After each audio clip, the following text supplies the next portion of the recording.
Тэр Монголын нийс угаасаа юм үйлдвэрлэдэг улс биш. Байр орон сууц авах нь бол тамтай адилхан болсон. Аимшигтай өрөнд орно. Байр авч чадахгүй бол хөрөнгөл гэсэн үг. Юу нь яагаад бэл аваад байгаа юм бэ гэдгийг бол бас тэр суур асуудлаа ярихгүйгээр зүгээр л дээр язгаарлаад айгүй механик. Айгүй энгийн юм шиг хэрнээ бид нар ч хөрөнгөтний нийгэмд байгаа шүү. Тийм учраас бол энэ хөрөнгөтний нийгэмд одоо амьд үлдэх ганц арга нь Сайн мэцгаана уу үзэгч сонсогчдоо. Insights podcast-ийн шинэ дугаараар та бүхэнтэйгээ уулзч байна. За бидний өнөөдрийн дугаараар эдийн засгийн ухааны доктор Хаш Чулуун оролцохоор хүрэлцэн ирсэн байна. За танд энэ өдрийн мэндийг хүргэе. Тэгээд сайн байна уу? Хүрсэнд баярлалаа. Урилгыг хүлээж авч ирсэнд маш их баярлалаа. За тэгэхээр бидний ярилцах сэдвийн хувьд гэх юм бол мэдээж одоо Монголын болоод дэлхийн эдийн засгийн орчны төлөө за мэдээж илүү одоо Монголынхоо эдийн засаг руугаа төвлөрөөд те олон нийтэд илэрхийлэх одоо хүргэх шаардлагатай мэдлэг мэдээлэл юу байна энэ тал руугаа илүү төвлөрье гэж бодож байгаа. Хамгийн сүүлд сая олон улсын валютын сангийн мэдээллээр эдийн засгийн өсөлтийн төлөвийг энэ жил бол өмнөхтэйгээ харьцуулахад илүү сайжруулсан байлээ. Тэгээд энд нь бол нөлөөлж байгаа хүчин зүйл нь бол мэдээж AI болон одоо энэ технологийн салбарын хөрөнгө оруулалт нь бүтээмжийг маш одоо нэмэгдүүлж байгаа. За дээрэс нь хөгжиж байгаа орнуудын засгийн газруудын одоо энэ бодлого илүү одоо тодорхой бус байдал өндөр байгаа өнөө үед бол маш одоо хэрэгжилт сайтай байна гэж дүгнсэн. За энэ мэтчлэн одоо үзүүлэлтүүдээс шалтгаалаад одоо энэ эдийн засгийн өсөлтийн төлөвийг өмнө нь үзэж байсантайгаа харьцуулахад сайжруулад авч үзсэн гэдгийг бол онцолж тайлбарлаад байгаа. Монголын эдийн засгийн хувьд те энэ жилийн өсөлт одоо эдийн засгийн төлөв юу нь ямар хуу байхаар байна таны үзэл бодлыг сонсоод яриагаа эхлүүлье. За тэгэхээр бол яг эхлээд нөгөө дэлхийгээс эхлэх зүг байх. Тэгэхээр ингээд дэлхийн эдийн засгийг бол харахад бол маш том тийм өөрчлөлтийн явцад орчихсон байна гэж хэлэх зүг байх. Тэр маань бол яг нэг талаасаа технологийн өөрчлөлтүүд байна. Сая таны хэлсэн нөгөө одоо хиймэл оюун ухаан ч юм уу тодорхой бус байдал одоо гэх мэтлэн ер нь системийн хувьд бол яг одоо нөгөө бүтцийн өөрчлөлтөнд орж ийн гэж хэлэх нь зүг бол одоо миний хэлэх гэж байгаа зүйл бол одоогийн олон улсын эдийн засгийн систем эдийн засгийн тогтолцоо маань ч юм бол яг хизээ бүрдсэн бэ гэхээр бол магадгүй одоо Бреттон Вудын систем ч юм уу Бреттон Вудын өмнөх систем буюу 1944-45 онд бол Кейнсийн үед одоо хамгийн сүүлд бий болсон ийм одоо систем Дэлхийн банк гэдэг нэг байгууллага байдаг. За тэгээд олон улсын валютын сан байдаг. За энэ хоёр бол урт бөгөөд богино хугацааны эдийн засгийн одоо сорилтуудыг давхад бол одоо харилцан тусалцаа үзүүлдэг. Гэхдээ төвд нь болохоор бол Америкийн одоо FRC байждаг. Тэгээд доллар бол одоо үндсэн дэлхийн гол валют гэсэн ийм систем бол одоо байсан. Сүүлийн 20 хэдэн жил бол бид нэг Бреттон Вудсын системийн хамгийн туйл руу гэх юм уу да очиж байгаа байх. Хажуугаар нь дэлхийн тийм улс төр гэх юм уу да хөгжлийн асуудлыг хариуцдаг одоо нүүбийн байгууллага. За тэгээд нүүбийн харьяа маш олон одоо ийм дэлхийн эрүүл мэндийн байгууллага ч юм уу ингээд ийм бас систем үүссэн байсан. Энэ систем бол яг сүүлийн 80 жил гэх юм уу да 80 жил бараг болцсон байх хөгжиж ирлээ. Гэхдээ бол одоо бол дахиад их том ийм бүтцийн өөрчлөлт болж байгаа шиг байна. За тэр нь бол гол хэлж байгаа юм нь бол нэгдүгürt одоо Америкийн талаас бол энэ нүүб толгойсон системийг бол өөрчлөх сонирхол маш их байна. Энэ бол одоо юу гэдгийг хамгийн дэлхийн том одоо эдийн засаг гэдэг утгаараа бол бас өөрийн нөгөө тоглоомын дүрмөө илүү өөртөө ашигтайгаар өөрчлөх сонирхол бол яахын аргагүй байгаа баг. Мөнгөний бодлого талаас ч юм уу ингээд тэр нөгөө доллар хэр зэрэг одоо бид нар найдвартай вэ гэдэг асуудал жоохон гарч эхэлж байна л да. Тэгээд тэр нь болохоор бол ерөнхийдөө одоо Америкийн холбооны нөөц систем буюу төв банк бол хэр хэмжээний долларыг гүйлгэнд оруулах вэ гэдэг нь бол одоо энэ шийдэл нь өөрөө бас харьцангуй улс төрсөн нэг тийм байдалтай болж эхэлсэн юм уу да. Ялангуяа 2016 оноос хойш ч юм уу тэр их ажиллагдсан Америкийн нөгөө M2 бол өсрөнгөө өсч эхэлсэн. Тэгээд ингээд тэр нь болохоор ковидын үед бол бүрч их нэмэгдсэн. За тэгэхээр бол тэрийг дагаад ерөнхийдөө бол дэлхийд даяар юмны үн бол өссөн. Тий. Яг тэр үнэхээр бол ганцхан FRC ч бас энэ дээр ажиллаагүй улс болгоны юм засгийн газрууд бол ер нь дураараа их хэмжээний мөнгө гүйлгэнд гаргаад тэгээ яг ковидын дараа ч юм уу ингээд тэр мөнгөний олон улсын валютын систем бол нэлээд юм докторгүй байдалд байх шиг байсан. Дэлхийд даяар инфляц гарсан. За манай ч гэсэн ер нь өөрснөө ч гэсэн энэ дээр буруутай бас хэмүүд нөлөөтэй юмнууд хийсэн. Нэгдүгээр ковидын үеэр бол эдийн засгаа бүр мөсөн хаасан. За энэ өөрөө бол ингээд айгу сонин байдлыг бодит эдийн засгаар үүсгэсэн. Хоёрдугаарт нь болохоор одоо банкуудыг голдуу толгойсон хүмүүстээ чиглэсэн 10 их найдын бодлого гэдгийг хийж үзсэн. Тэгэхээр M2-ыг бол нэлээх нэмэгдүүлэх тийм арга хэмжээг бол авсан. За тэгээд дараа нь болохоор бол дотоодын хувьд бол ерөнхийдөө яг бид нар бол бараг 1-2 дугаар хүрсэн үед л мэдэх зүйлтэй. Эдийн засагт мөнгө нэмэгдээд бараа таваар нь бол төдийлөх өсөхгүй бол өөрөө бол аюу инфляцийн том шок бол үүсгэн. Тэр нь болохоор ингээд нөгөө айжмаар ингээл хоримтж байгаа л 23 24 одоо ч гэсэн ерөнхийдөө ингээл би явж байна. Инфляцийн хэсэгтээ 16% хүрлээ. Одоо бол яг хөө бид нэг 8-9% гэж байгаа боловч энэ бол зүгээр л одоо хэмжлийн л асуудал та. Яаж одоо нөгөө жингээ яаж авчих юм л гэдгийг сайн хамаарч байгаа. Түүнээс шингүүдээ бол жоохон өөр ч юм янз янзаар авах юм бол инфляц утга нь өөрөөр гараад ирнэ. Тийм. Тэгэхээр үнийн өсөлтийн их тийм эрчимтэй үе рүү орлоо гэж би хэлэх гэж байгаа. Тэгэхээр Монголын хувьд бол бид нар үнийн их тийм эрчимтэй өсөлтийн үед орсон бол дэлхийд ч гэсэн ялгаагүй. Магадгүй ингээд цэвэр санхүүгийн үзүүлэлтээс харахад бол энэ инфляц бол айгүй тийм эерэг нөлөө үзүүлж байгаа. Яг бүх санхүүгийн үзүүлэлтүүд аймар сайн өсөж байгаа. Дээрээсээ ялангуяа нөгөө үйл хөдлөх хөрөнгийн ч юм уу хөрөнгийн үнүүд нь бол бас адилхан өсөж байгаа болохоор санхүүгийн юунд бол айгүй гой гарч ирж байгаа. Тэр нөлөө нь Монгол ч гэсэн ялгаагүй. Ерөнхийдөө банкны систем нь сүүлийн 3 жил бол асар их ашигтай ажилласан гэж хэлэх нь зөв байх. Тэр ашиг нь бол нэмэгдээд байгаа. Тэгээ энэ бол яг нөгөө санхүүгийн талаас нь бол тэгж гарч ирж байгаа.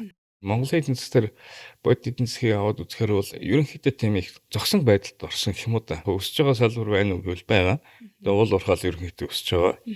Тэр нь бол гарцааг одоо тэгэл нэг бит хэмжээгээр нэмэгдээд байгаа учраас яг нь манайхан нүүрсний үн унлал гэдээ сүд болж байгаа боловч бас нэг өмнөхтэй харьцуулахад бол массаараа нэг үнийн индекс нь бол би өссөн болов гэж бодож байна. Уул уурхаан бүтээгдэхүүнийх ягаад гэвэл алтны үн амар өссөн. Зэсгийн үн өсөж байна. Тэгэхээр энэ бол зүгээр одоо хятадын эрэлт өндөр байгаадаа ч бас биш. Миний бодлоор нөгөө дэлхийд инфляци аюул хүчтэй. Энд тэнд ингээд нэг сонин байдлаар гарч ирээд байгаа болохоор мэдрэгдэж байгаа байх. Тэгэхээр уул уурхай орнуудын хувьд бол ерөнхийдөө энэ инфляцийн давалгаан бол макро талаас бол ер нь ашигтай талдаа болоодаа л гэж бодож байна. Гэхдээ бол бид нар санах ёстой юм нь бол тэглээгээд нөгөө бодит эдийн засгийн үзүүлэлт нь ямар байна гэж зайлшгүй харахгүй бол цэвэр санхүүгийн нүдээр харсан эдийн засгийн дүр зураг нь бол амар өсөл цайтай юм шиг ингээл гараал яг өсөл байгааг үгүйсэх боловч боддороо бол их зогсон байдалд ороод уул нь тэр нөгөө санхүүгийн салбарын өсөлт маань бодит эдийн засаг руу тодорхой хэмжээгээр эерэг нөлөө бас үзүүлж өгнөгөө үзүүлж байгаа байх. Үзүүлэх нь бол бас тийм нийтлэг биш юм шиг байгаа. Ялангуяа Монголын хувьд бол эдийн засаг нь бол аюул бүр сүүлийн үед их одоо өөрчлөгдөд. За хуучин бол яг одоо намайг ингээд дөнгөж эдийн засаг болж байхад Монголын эдийн засаг гэдэг чинь харьцангуй их энгийн байлаа гэх юм уу да. Яг нь уул уурхайн секторыг бол голдуу эрдэнэт тэгэл болоо. За тэгээ хөдөө аж ахуйн салбар гэхээр бол одоо 25 сая мал байсан. Аж үйлдвэрийн салбар нь бол нэлээд том. Одоо янз бүрийн цамц мамц одоо пүүз гутал мотл нэг бүх юм хийдэг. За тэгээд нөгөө арьс ширний янз бүрийн бүтээгдэхүүн үйлдвэрлэдэг ийм эдийн засаг байсан. Тэгээд одоо эргээд би одоо хараад одоогийн Монголын эдийн засгийг харахад бол аж үйлдвэрийн хэсэг нь яг байгаа. Тэгтээ бол аюу жоохон болцсон. Хөдөө аж ахуйн хэсэг нь бол бас жоохон болцсон. Уул уурхай бол асар том болсон. Үйлчлэгээний салбар, санхүүгийн салбар хоёр бол нэлээд өсөл сайтай.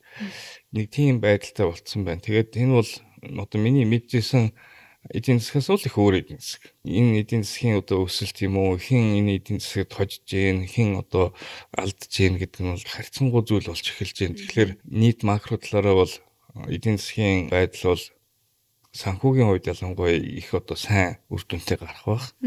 Тийм одоо валютын нөөц мөцний мэдлэгээл яриад байгаа нь бол тийм л утгатай болоо да. Бодит эдийн засаг дээр бол хүмүүс яаж амьдарч байна, ямар бэрхшээлтэй тулгарч байна. Ер нь бол тэрийг ингээд бүр насаар нь хүүсээр нь авч үзээд асуудлыг шийдэхгүй бол ер нь явандаа солонгосын зам руу орох болол гэж би хайгаад байна.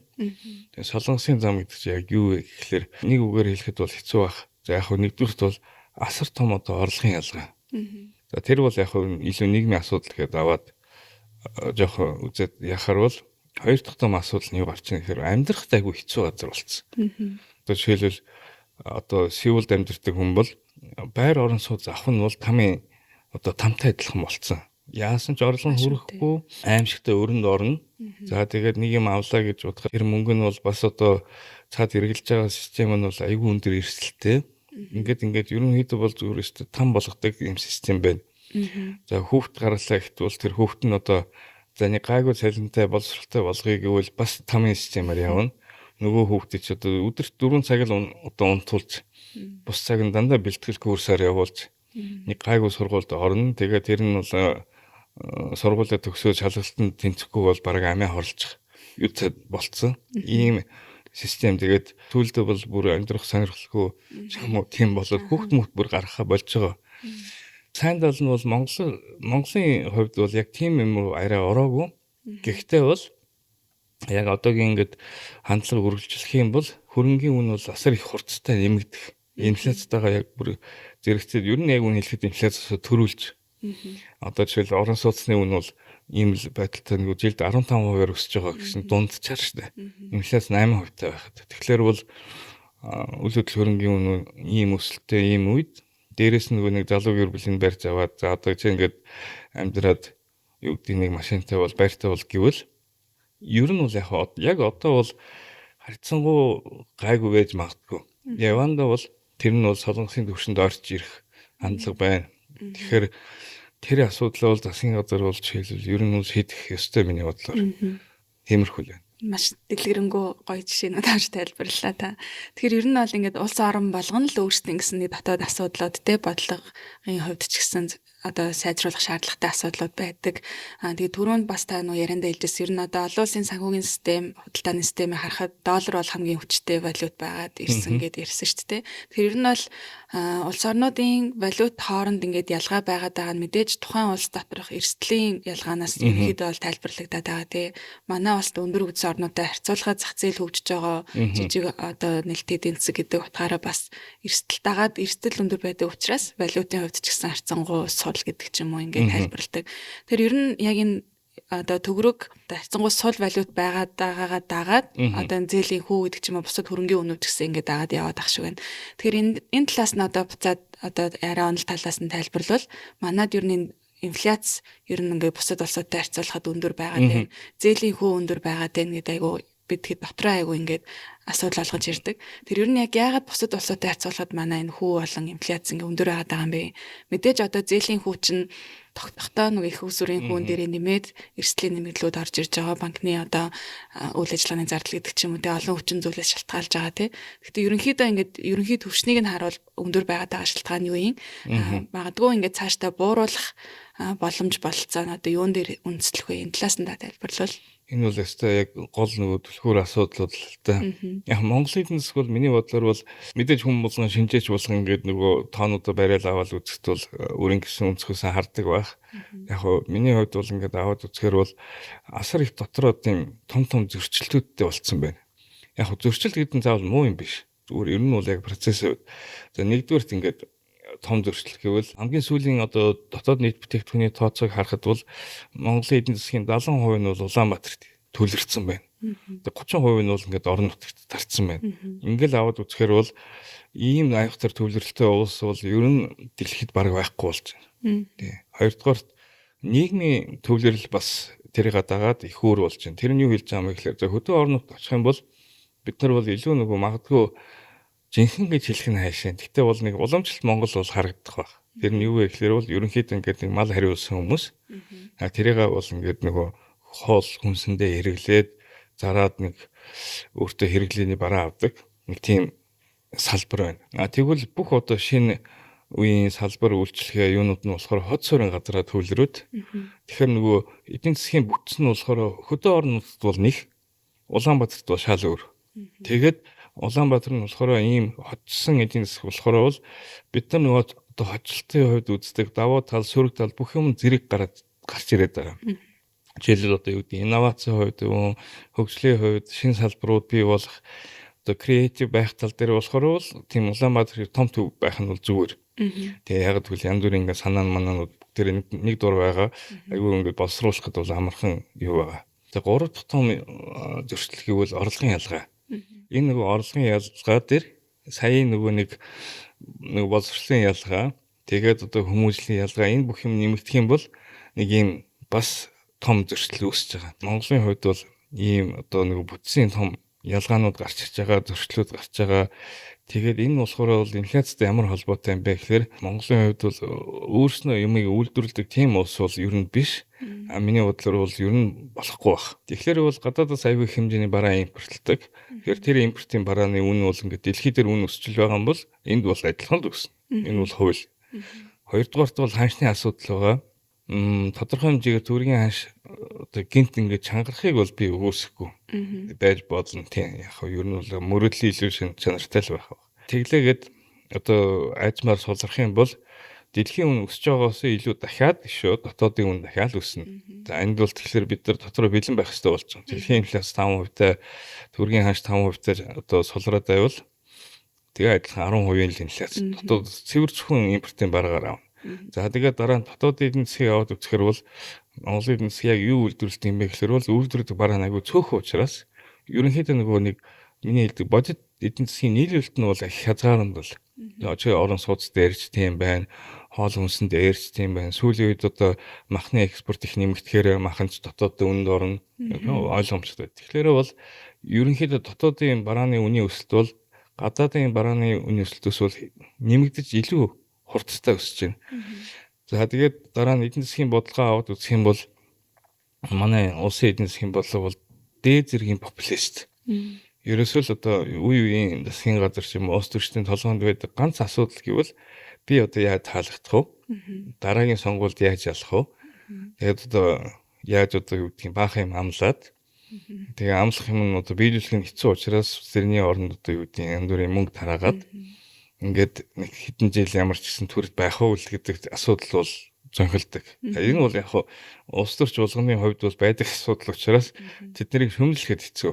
Түүнээс шууд ингээд айгүй урт хугацаагаар хараад жишээлбэл одоо энэ улсын эдийн засагт бол нэг ийм юм хийх хэрэгтэй, тэрийг байгуулах хэрэгтэй, энийг хийх хэрэгтэй гэж урт хугацаагаар харж чадж байгаа тэр юу нь бол айгүй богинохон байна. Ажил сайн чадахгүй. Тэгэхээр бол энэ бол яг манай системийн даваа талч байж магадгүй, онцлогч байж магадгүй, сул тал дээр бол дахиад өөрөө талаас ярих нь хэцүү. За ингээд аваад үзэхээр бол дотоод эдийн засаг бол байнга ингээд нөгөө уулуурхаас орж ирсэн мөнгөө ямар нэгэн байдлаар бол ерөөсөл улс төрчдийн толгойд байгаа юм нь хүмүүс яаж цацах уу гэдэг нэг юм одоо сувг болж хувирсан. Тэр нь болохоор нэг талаас одоо тэтгэвэр өсөлтийн ялгаагүй. Тэтгэвэр өсөлт гэдэг чинь бол тэр одоо яг цацхны хэлбэр. За тэгээ баахан хөвгтийн мөнгө, цацх хэлбэр мөн. За тэгээд баахан нийгмийн халамж. Яг адилхан. За тэгэл одоо нөгөө Эрдэнэс таван толгойн хувьцааны ногдол ашиг. Ялгаагүй. Одоо ингээд нөгөө бодит бараа нь бол дотоодын зах зээлд өсөг байхад мөнгөний нэмэгдүүлэл байгаа. Тэгээд энийг бол төв банк ч гэсэн мэдж байгаа. Гэхдээ төв банкын нэг зогсоох ямар ч боломжгүй ч юм уу чадахгүй байх жишээ. Ингээд аваад үзэхээр бол дотоодын инфляц байнга өсөд байх нь юм уу? Ингээл ер нь тодорхой хэмжээгээр байгаад байх нь бол өгдсөн зүйл гэж хэлж болох байх.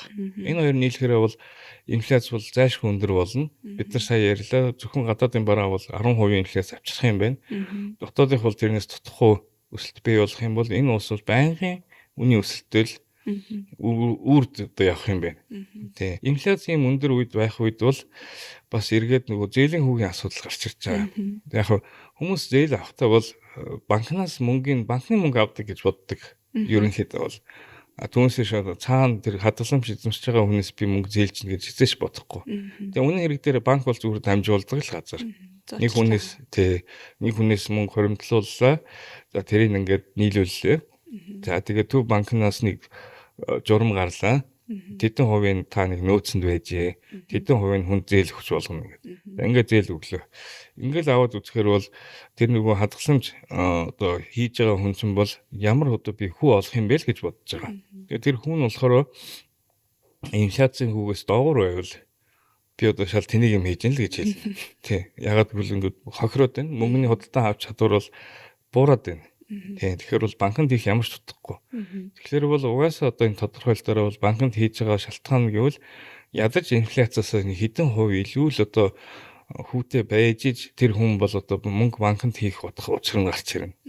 Тэгэхээр бол одоо үндсэндээ инфляцаа 8-9% таа байлаа гэвэл банкны одоо хадгаламжийн хүн 11-12 байхаас хөрөхгүй. За тэгэнгүүтээ банк тэр чинь бол бас ингээд тодорхой хэмжээгээр ажиллах ёстой. Тэн дээр бол ажиллаад одоо зээл олохдоо хүнд яаж зээл олох юм. За энэ хүн ч одоо гайгүй юу иргэд төлчих юм болов уу яадаг юм бол гэж одоо байнга л тийм санаа зовтой байдалтай байна л да. Тэгэхээр ингээд хэсэг хүмүүс зайлшгүй ажиллах ёстой. Тэр зардал нь гарч ирнэ.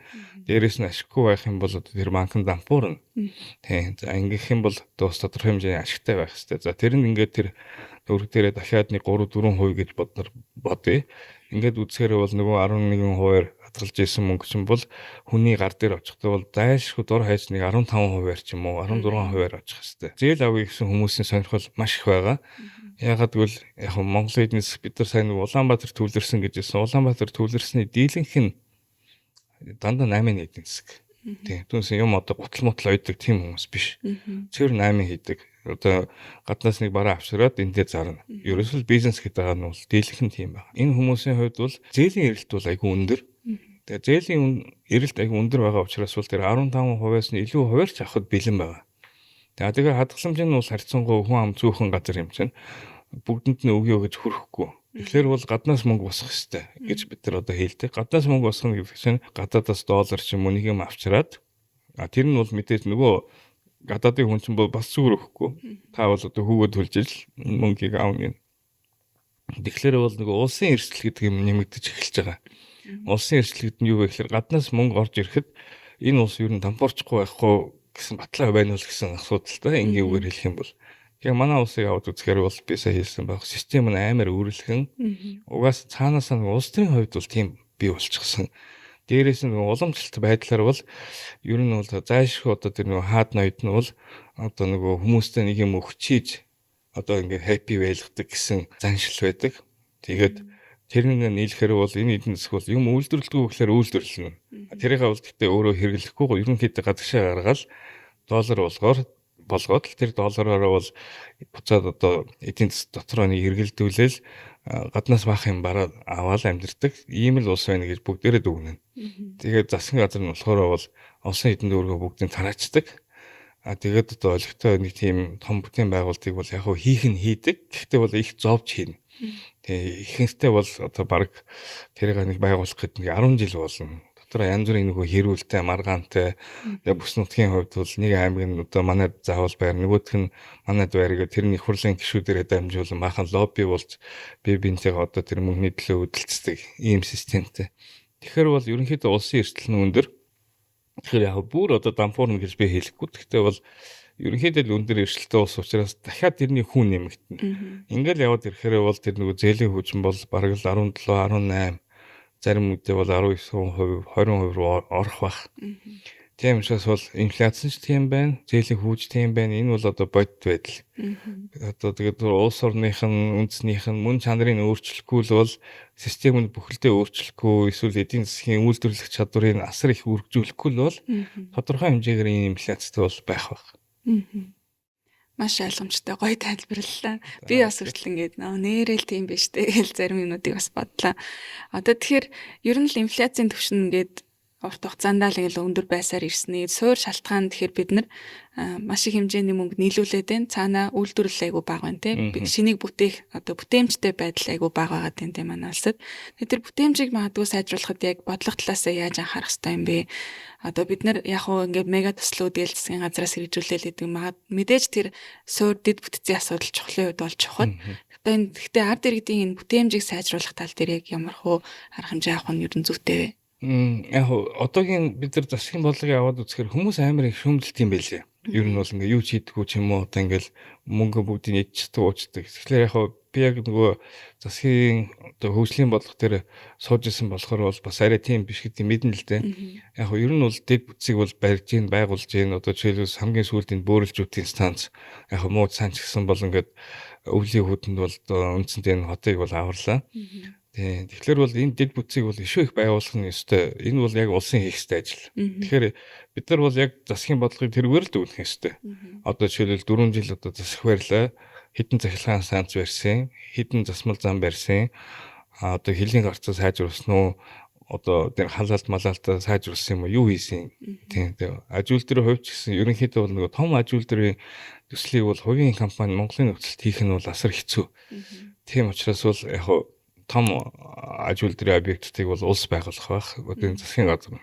Тэгэхээр бол засгийн газрын одоо энэ хийх ёстой ажлыг бол бид нар бол тэр талаас дүгнэхэд бол яг одоогийн энэ байгаа засаг бол яг хоёр том төслийг хийж байна. Тэр нь болохоор эрчим хүчний салбарт нэг юм хийхийг оролдоод байна. Өөрөө яг хийн гэхээс илүү хувийн ажилтнтай хамтарч байна. Тэгээ бөөрөлжүүдийн станцыг ярих юм бол. За тэгээд засмал замуу, төмөр замуудаа бол барьж байна. За дээрэс нь болохоор бол нефтийн үйлдвэрийг барьж байна. За энэ бол их сайшаалтай. Хэдийгээр маш удаан ч гэсэн сайшаалтай гэдэг нь хэлэх нь зөв байх. Яг Монголд бол аж үйлдвэр баг зэрэг хөгжих байх. Гэхдээ бол ингээд одоо жишээлбэл яг аж үйлдвэрсэн улсын хэмжээнд бол очиход нэн хэцүү гэж би бодож байна. Тийм учраас бол яг жижиг дунд үйлдвэрүүд хөгжихэд бол буруудах юм байхгүй. Гэхдээ бол тэднэрт айхтар найдаад байх юм байхгүй. Бас тэгэхээр бол үйлчлэгээний салбар одоо магадгүй одоо энэ бид нар хамт энэ ажил сонсож байгаа энэ медиагийн салбар байна, санхүүгийн салбар байна. Нөгөө эдгээр бол хамгийн ирээдүйтэй. За дээрэс нь бол яг магадгүй явах. Яг тэгж юм бэ гэхээр бол ерөнхийдөө бол нөгөө тэрэн зардал гэж байхгүй. Нэг юм тээвэрлэх гэж одоо өвлөө үзэх ямар ч хэрэггүй. Тэгээд ялангуяа санхүүгийн салбар бол Монголд бол сайн хөгжиж байна. Банкуд бүгд банк бусууд аль нь. Тэгээд банк бусуудтай бол би бас хамтран ажилладаг. Сая Төв Азийн орнуудаар хамт яваад ирлээ. Одоо Монголын компаниуд бол тэнд салбаруудаа бас байгуулж байна. Тэгэхээр бол яг харьцангуй юу юм да гарахад амархан салбар. Тийм. Дээрээс нь бол одоо Монголын хувьд болохоор яг үнэ хэлэхэд бол Хятадын зах зээл ч гэсэн Оросын зах зээл ч гэсэн бол харьцангуй хаалттай. Ялангуяа үйлчлэгээний салбарт, санхүүгийн салбарт айгүй хэцүү тийм одоо салбар учраас бол магадгүй цаашаа одоо өсөлтийн ганцхан зам л надад харагдсан. Тэр болохоор бол Төв Азийн орнуудтай бол илүү хамтран ажиллах. Энэ бол хамгийн одоо ойрхон боломжийн за тэгээд одоо түүх талаасаа ойролцоо зах зээл. Тийм. Төв Азийнх бол зах зээл бол Монголтой бол харьцангуй ижилхэн. За хүмүүсийн хувьд ижилхэн ёс заншилж ерөн төстэй. Дээрээс нь харьцангуй нээлттэй. Тийм. Тэгээ яг манайхтай адилхан бас яг ийм хоёр одоо лантууны донд орцсон гэх юм уу да. Тийм. Орос Хятадын хооронд. Бас хавчигдсан. Төв Азийн орнууд Монгол ч гэсэн ерөнхийдөө энэ хоёрын дэргэд бол жижиг улсууд л та. Тийм. Тэгээд жижиг улсууд гэдэг утгаараа одоо цаашдаа ер нь одоо энэ дэлхийн өөрчлөгдөж байгаа энэ үед ер нь яаж амьд үлдэх юм гэдэг асуудал бол зайлшгүй тавигдах ёстой. Тэгэхээр яг одоо жижиг улсууд юм чинь нэг хамтраал бие биентэйгээ одоо янз бүрийн харилцаагаа хөгжүүлээл эдийн засгаа хөгжүүлээд байвал арай дээр баг. Монголын санхүүгийн салбар магадгүй үйлчлэгээний салбар тодорхой хэмжээгээр Төв Азтайгаа хамтран ажиллах замаар өсөх тийм боломж бас байгаа гэж бодож байна. Ерөнхийдөө бол би бас боддоор тэрийг харсан. Монголын компаниудаас бол Investcore компани байна, Автодоктор сүлжээ байна, Монс байна, сүүлийн үед Нураа байна. Бас ингээд Төв Аз руу яваад тэгээ яг хуу манай бас төр засаг нь бол сайшаалтай тэрийг хэлэх ёстой байх, сайшаах ёстой байх. Тэр ач холбогдлыг ойлгоод Төв Азийн орнуудтай бол харилцаагаа хөгжүүлээд бас очоод ийшээ ураад бизнесийнхнийгаа дагуулад зах зээлийн боломжийг танилцуулсан. Тэгээд яг үнийг хэлэхэд бол Төв Азийн зах зээл бол Монголын зах зээлээс бараг 100 дахин том. Тийм би бол яг тоогоор бол ойролцоогоор тэгж л хэлэх байх. Тэгээд 100 дахин том гэдэг нь бол хүн амын тоо их, орлого нь их, бас тодорхой хэмжээр баялаг нь их. Тийм. Тэгэхээр бол яванд одоо тийшээ хөгжих зам гарах байх. За нөгөө талаас Оросын зах зээлтэй бол хамтраад ингээд бид нар Евразийн худалдааны чөлөөт гэрээ төр байгуулсан. Энийн үр дүнг бол яг харах хэрэгтэй байх. Уул уурхай бол угаасаа л нэг л зах зээлтэй байгаа. Хятадын зах зээл тэрнээс өөр зах зээл угаасаа олдохгүй. Ямар ч боломжгүй. Тийм учраас бол Хятадын одоо зах зээл рүү гаргадаа хിവэрэл гаргана. Тоо хэмжээнд жоохон өсч магадгүй, буурч магадгүй. Тэр хувьд ч гэсэнтэй ерөнхийдөө бол одоо Монголд худалдаагаа хөгжүүлэх сонирхол байгаа болов гэж би боддгийн. Хятад бол ялангуяа нэг аж үйлдвэр нээр хөгжсөн улс учраас түүхэд их хэрэгцээтэй байдаг. Тэгээ түүхэдээ бол дийлэнхийн дандаа далаагаар тээвэрлэдэг. Хятадын хувьд бол яг энэ далаагаар тээвэрлэдэг одоо жишээл Австрали байна, Индонез байна, Африк байна. Латин Америк улсууд бол уул нь гайгүй байсан. Гэхдээ яг эрсдэлтэй гэдэг нь бол саянаас гарч эхэллээ. Жишээл Венесуэл байна. Венесуэлийн газрын тусыг бол Хятад их хэмжээгээр авч ирсэн. Одоо тэр хоолойг нь патгээд тасцсан. Айгүй хурдан тассан. Ерөөсөө нэг өдрийн дотор. Тэгэхээр бол одоо бусад тийм нийлүүлэлтийн хоолойд нь тасдах бол үгүйсэхгүй. Тий. Тэгэхээр бол яг хоо хятадын хувьд бол одоо Монгол байна, Төв Аз байна, Орос байна. Иймэрхүү газруудаас бараага түүхийдээ авах сонирхол бол хүчтэй болж байгаа баг. Тиймээс бол би нэг хайхтар уул уурхайн хувьд бол огцоноо зовхгүй. Тэгэхээр угаасаа Монгол улсын газар зүүн байрлал айгу онцлог болгодог те манай эдийн засгийг. За тэгэхээр хоёлаа нөгөөний түрүүн зээлийн хүүний талаар ярьжсэн сэдвлүү буцаад орё гэж бодлоо. Одоо манайхны айгу сонирхож судалдаг одоо юу эрэлтэн гэх юм илүү өндөрөд нь одоо ипотекийн зээл байна тий. Дээрээс нь одоо тэтгэврийн зээл бас сүүлийн үед маш анхаарлын төвд орж байна. Тэгэхээр энэ зээлийн хүү бодогдоод байгаа зарчим яг яаж яваад байна? Яагаад ингэж ер нь олон нийтийн ингэж дунд асуудал үүсгээд байгаа билээ? Ер нь ингэж одоо гол асуудлыг нь харахаар одоо зээлдэгчийн авж байгаа зээлийн хэмжээ нь ингээд хүссэн хэмжээнд нэг гарч ийн үгүй юу? Буцаад эргээд төлж байгаа төлбөр нь нөгөө авсан хэмжээнээсээ даваад байгаа нь яг одоо яг зөв зарчим үнэ үү гэдэг дээр л айгу асуудал үүсэж ах шиг байна л та. Тэгэхээр та энэ зээл одоо энэ олгож байгаа иргэн төлж байгаа энэ зарчмыг ер нь яг яаж яваад байгаа вэ гэдгийг нэг хэлбэрлээд өгөөч. Та нөгөө байр орон сууц ипотекийн асуудлыг хүндсэн болохоор тэн дээр бол би харин баярлж байна энэ асуулт ирсэн дээр. Ягаад гэвэл би яг өөрийнхөө нөгөө боддог зүйлээ энэ дээр хэлье гэж бодсон юм. Хүн одоо ямар ч нийгэмд хамаагүй ингээ амьдрахад ер нь яг юу хэрэгтэй юм бэ гэж аюу нэг бодож үзлээ. Ер нь бол зайхан мэдээж ажил цалин тэр ойлгомжтой. Тэгтээ бол хүн амьдрахын төлөө бол нэг 2 3 юм зайлшгүй байх хэрэгтэй. Нэг нь болохоор орон сууц. Тийм. Тэгэхээр бол тэр орон сууц тухайн хүндээ одоо хүн авах боломжинд хүртэж гэнэ үү гэдг нь ер нь бол баг тулгуур асуудал юм болов уу гэж би бодсон юм аа. Байр авч чадахгүй бол энэ хүн одоо ингээд насаараа хөрөнгүүл гэсэн үг. Бид нар ч одоо ингээд зах зээлд ороод хөрөнгөний нийгэм бий болгож байгаа. Тэгэхээр бол за ингээд жирийн хүн яаж хөрөнгөтэй болох юм бэ гэдэг асуудал руу бид нар орох хэрэгтэй байна. Тэгэхгүй л хөрөнгөө байх юм бол яах юм гэхээр бүх мөнгөө цалингаа ингээд өдөр тутмын хэрэглээнд зарцуулаад дуусна. Ямар ч юм өөрт нь үлдэхгүй, одоо хөөр хөвгтд өвлүүлэх ч юм үлдэхгүй. Тэгэхээр бол бид нар одоо энэ улсын хувьд хүмүүс нь хөрөнгөтэй болж гэнэ үү юу гэдгээр нь л энэ улсын хөгжил сайн сайхан байдлыг бол хэмжих ёстой байх. Дээрэс нь бол одоо нэг цөөхөн компанийн ч юм уу гэр бүлийн хөрөнгийг бол ярих нь удахгүй. Нийтдээ байна уу? Тэр бол би нөгөө одоо юу гэдгийг компаниудын эздийнх ч юм уу одоо том банкуудын эздийн өмч хөрөнгө нь бол өслөө гэдэг нь бол шүүмжилж байгаа юм биш. Тэр бол ингээд жамаараа л явж байгаа өсдгөрөл баг. Тэгэхээр бол бидний бодлогын фокус бол хаана байх хэрэгтэй вэ гэхээр одоо энэ гудамжинд байж байгаа юм ажиллаж байгаа жишээл автобусын жолооч байна. Энэ хүний одоо хөрөнгө нь яг өсч чадж гэнэ үү? Бүрдэж гэнэ үү? Бид нар төрийн талаас бол яаж туслах ёстой юм бэ гэдэгтээ л анхаарах ёстой. За тэгээд тэр хөрөнгө нь яг юу юм бэ гэдэг үзэхэр бол яг ерөнхийдөө бол нэг 3 төрлийн хөрөнгө байх бах. Нэг нь болохоор бол үл хөдлөх хөрөнгө нь одоо байр орон сууц нь энгийгээр за хашаа бас байж болно. Тэгэхээр энэ хүнд бол тэр юм байна уу? Гайгүй үнээр олдож гэнэ үү? Гэдэг дээр л одоо анхаарах хэрэгтэй. Хоёр дахь нь болохоор магадгүй машин ч юм уу одоо машин тийм унаа хэрэгсэл. Гурав дахь нь бол яг санхүүгийн өөрийнх нь хуримтлал. Тэрийг бол яг банкуд хийдэг учраас би тийшээ бол орохгүй. Тэгэхээр нөгөө эхний хоёр дээр бол төрөөс ингээд анхаарал үзэх юм бол миний бодлоор нөгөө нэг хөнгөлөлтөй одоо зээлийн хүүгээс 6%. Тэр бол одоо сүүлийн 13 жил хэрэгжсэн Монголын хувьд бол баг ганц аюу сайн бодлого гэж боддог юм. Энэ бол аюу асар чухал. Яагаад гэвэл одоо нөгөө том хаусыг ч юм уу хоёр давхар одоо орон сууцыг ч юм уу одоо темийг бол авахаасаа илүү яг л 80 метрийн хэмжээнд одоо ажил хийж байгаа жирийн иргэн авах боломжийг жоохон тусалж байгаа. Ягаад би жоохон гэж хэлж байгаа юм бэ гэхээр бол бас 100% тэр чинь Монгол банк төлж байгаа огт биш.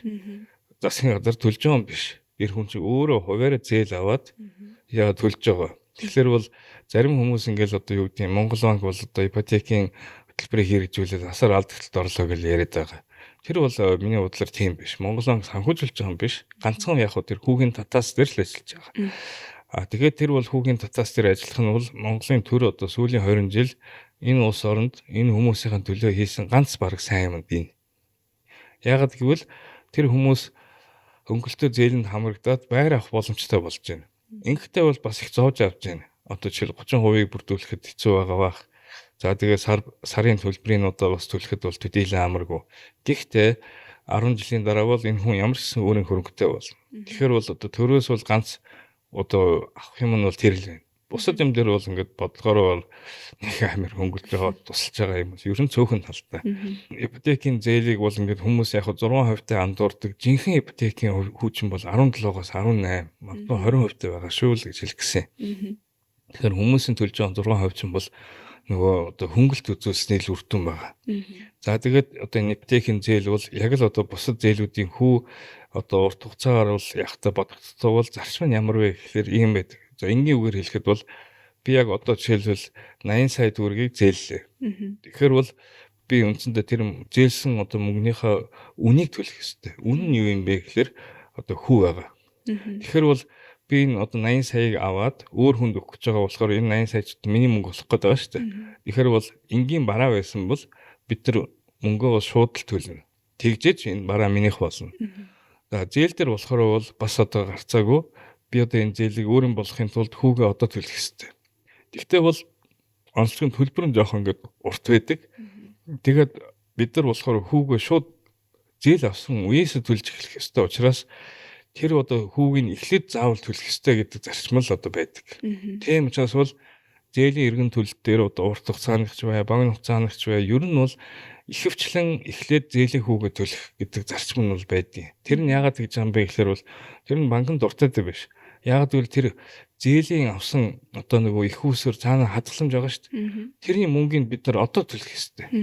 Түүнээс та 10 жил хүлээж гэж хадгаламж зээлийн одоо хадгаламж оруулсан хүнд бол хэлж чадахгүй. Тэр хүн бол ингээл байнга л хадгаламжийн хүүгээ аавна. Тэр тусмаа ярихдаа өдөр болгон аавна. Тий. Тэгэхээр бол зээл авсан хүмүүс ч гэсэн бол эхний ээлжинд тэргээ төлөх ёстой. Ийм байдалтай л байгаа. Миний хэлдгээр дахиад банк бол зүгээр л зууршлагч. Тийм учраас тийм систем бол байдаг. Тэгээ яг нөгөө хүүгээ ингээд төлөө дуусна шүү дээ. Тэгэхээр бол үндсэн нөгөө өөрөө бол гарч эхэлнэ. Тэгээ аажмаар бол багасна. Үндсэн урилгуу орох юм бол хүн ч гэсэн багасна. Тийм л одоо зарчимтай байдгийн. Тэгээд яг би одоо энгийн байдлаар зөв тайлбарлаж чадсан нь мэдэхгүй байна. Тийм. Гэхдээ бол цаг хугацааны хувьд бол тийм байдаг учраас хүмүүс тэрэн дээр ойлгох хэрэгтэй. Тэгээд энэ бол ганцхан Монголд ч байдаг биш. Ерөнхийдөө зарчим тийм байдаг. Ямар ч зээлийн бүтээгдэхүүнээр адилхан шүү дээ. Бүх зээл ипотек ч гэсэн тэтгэвэрч гэсэн тий.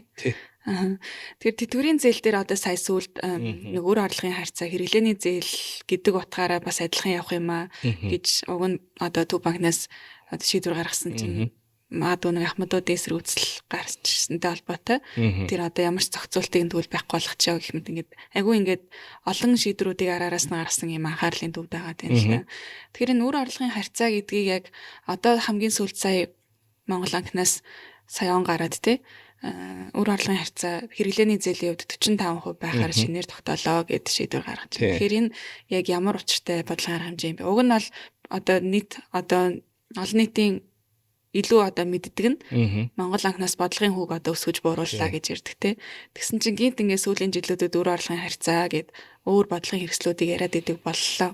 Тэгэхээр энийг та юу гэж энгийнэ тайлбарлах вэ? Бодлогын тэр зорилтыг нь яг ойлгочихно гэж бодож байна. Тэр нь болохоор бол ингээд их хурл дээр инфляц өндөр байна. Та нар одоо надад инфляцтайгаа тэмцэх хэрэгтэй. Гэл одоо нэг үүрэг өгөхөөр одоо банкны хүмүүс чинь яадаг вэ гэхээр нэрээ тийм байна. За зээл их өгöd байгаа юм байна. Зээл нь багасах юм. За тэгээд эдгээр одоо жишээл энэ хүн гээд юу гэдэг нэг цалингийн зээл аваад нэг юм аваад байна. За энийг бас боловлчээ. Тий. За тэгээд тэтгэвэр авж байгаа нэг хүн ингээд яваал бас инфляц үүсгээд байна. Тэгвэл бас тэтгэврийн зээлийн бас ер нь хаачвал яасан гэх нэг тиймэрхүү байдлаар бол боддог. Тэрний үр дүнд инфляц тодорхой хэмжээгээр яг буурах уу гэхээр бол буурахыг бол үгүйсэхгүй. Ягаад гэвэл бүгд юм авах байлчих юм бол мэдээж юмны үн бол өсөхгүй. Гэхдээ бол миний бодлоор цаад үндсэн асуудлаа бол яг шийдэж чадахгүй л байна л да. Тэрний юу гэхээр бол миний хэлдгээр Монголын нисгч угаасаа юм үйлдвэрлэдэг улс биш. Үйлдвэрлэдэг юм нь яг мах сүүл байна. Голдуу. Тэгээ ямар бид нар одоо нүүрсийг бол хийж чадахгүйгээс хойш. Тэр нүүрс нь бол нэг газар гараал явж байгаа. Тий. Бус юм нь бол бүгдээрээ одоо гаднаас ирж байгаа. За тэгээ зүүн одоо тэр юу гэдгийг дотоод одоо хэрэгэлдэг бараг ивэл одоо орон сууц такси ч юм уу үйлчлэгээний тиймэрхүү юм байна. Тий. Тэгэхээр бол угаасаа энэ улс бол ингээд байнгын бит нийлүүлэлтийн хувьд бол бэрхшээлтэй үүсдэг, логистикийн бэрхшээлтэй, тээврийн зардлын бэрхшээлтэй. Одоо энэ бараачин гаднаас нэг хүн авчирчээд зарна уу гэснээс авчрахгүй бол бас бараа нь ховордно. Тэгэхээр бол ингээд байнгын нэг жоохон барааны хомсдол маягийн байх нь байгаа юм шиг байгаа. Тэгээд тэрийг авахын тулд дараагийн асуудал нэг орлогын асуудал. Орлого нь яг хүрлцээтэй байна уу гэхээр бол яг үнэ хэлэхэд бас хүрлцээтэй бол биш. Тэг. Ялангуяа тийм тогтмол орлого бол бүр алуулж байгаа. Тогтмол цалин авдаг хүмүүс бол бүгдээр хохирч байгаа. Тэр бол бодит байдал. Тэрийг бол тэгэхээр Монгол банк бол бас одоо уул нь бодгол өстэй. Улс төрч бодох өстэй. За тэгээ хамгийн их хүнд байгаа нь бол тэтгэврийнхэн. Монголд бол тэтгэвэр бол хөрөнгө биш.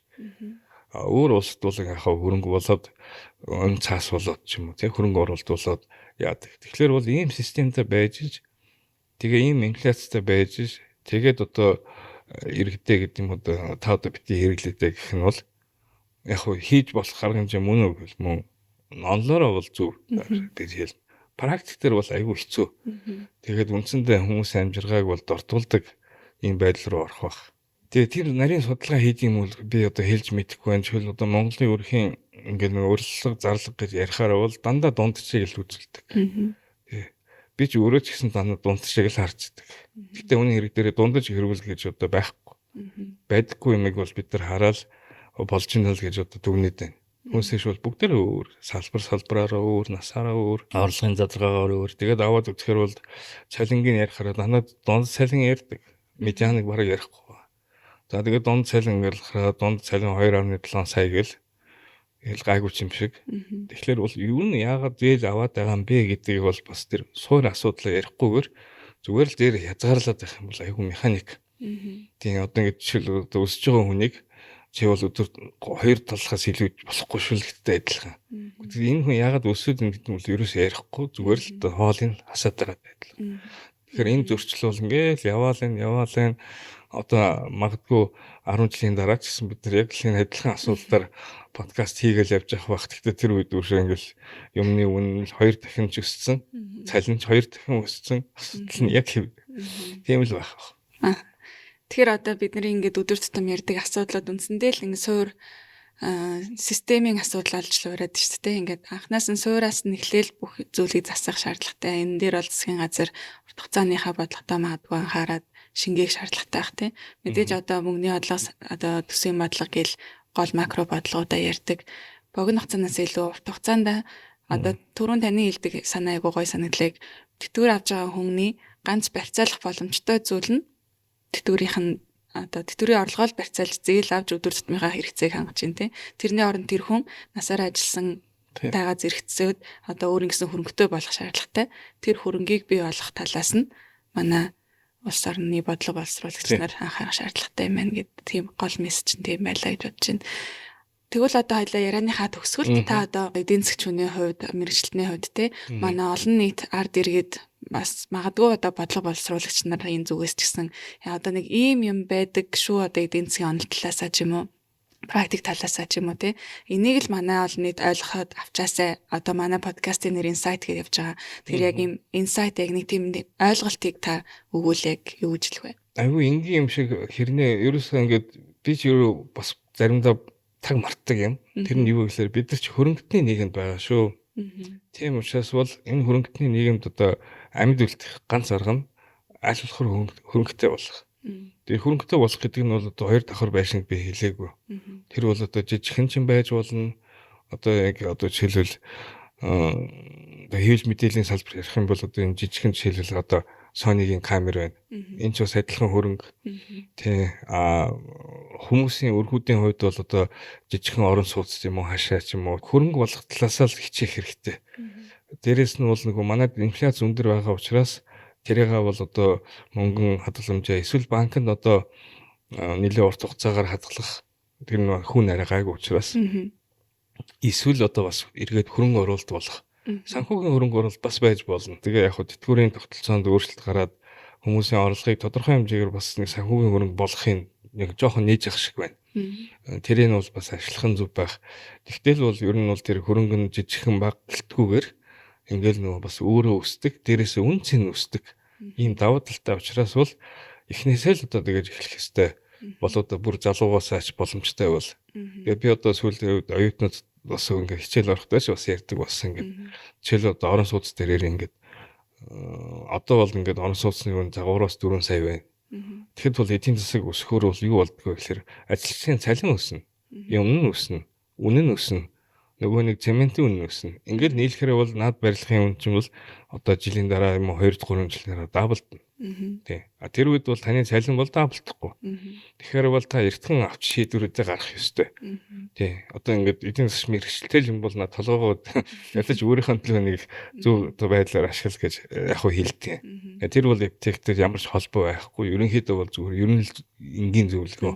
Тэгэхээр бол нийт хүмүүсийн хувьд ч гэсэн бол бид нар бол одоо хөрөнгөтэй болж ээж хөрөнгөө зөв удирдах энэ тал руу бол одоо суралцах юм уу, ойлгох юм уу, өөрөө чадахгүй бол одоо тэр нэг мэд газар нь банкнд одоо ингээд зөвлөгөө аваад даатгах юм уу. Ер нь бол эртнээсээ л их хэрэгтэй. Тэгэхээр бол тэр нөгөө одоо хөрөнгөө хоригдлуулах асуудлаа бол 10 жилээр, 20 жилээр, 30 жилээр магадгүй бодох ёстой. Тий. Тэгэд төлөвлөх ёстой. Одоо би жишээлбэл миний хэлж байгаа зүйл одоо би байр түрээсэлж байгаа бол тэр түрээсний одоо мөнгөөр болоод байгаа шиг санагдаж байгаа боловч 10 жилийн дараа бол тэр байр одоо ингээл өөр хүнийх бол хэвээрээ байна. Би бол тэрэнд нь бараг адилхан мөнгө зарцуулсан байна. Тэгэхээр бол юу гэдэг эртнээсээ бол нэг өөр юмыг одоо аваад хөрөнгө болгоод байвал эргээд тэр нь маань нөгөө үнцийн өсдөг болохоор юмны үн миний хэлж байгаа дахиад нөгөө 8-аас доорож 15% өсөд байгаа. Тэгэхээр бол бидний одоо энэ цалин мөнгө чинь тийм хэмжээгээр өсч чадахгүйгаас хойш яг энэ моментыг л одоо алдахгүй байх нь их чухал гэж санагдав. За маш үнэтэй бөгөөд ингийн ч гэсэнтэй маш ингээд хэрэгтэй зөвлөгөө болж чадсан болоо гэж бодож байна. Тэгээд ингээд хоёлаа подкастын ярилцлагыг ингээд дуусгая гэж бодож байна. Ингээд бидний урилгыг хүлээн авч үнэтэй зөвлөгөө ярилцлагыг хийж ярилцсан танд маш их баярлалаа. За өөрсөнд их баярлалаа. За баярлалаа. Ингээд Inside podcast-ийн энэ дугаар инхүү өндөрлж байна. Та бүхэндээ дараагийн дугаараар иргэн уулзтлаа. Түр баяртай. Мэдээллийн урсгалыг мэрэгжлийн дүгнэлтээр шүүж ойлголтыг оновчтой шийдвэр болгоё.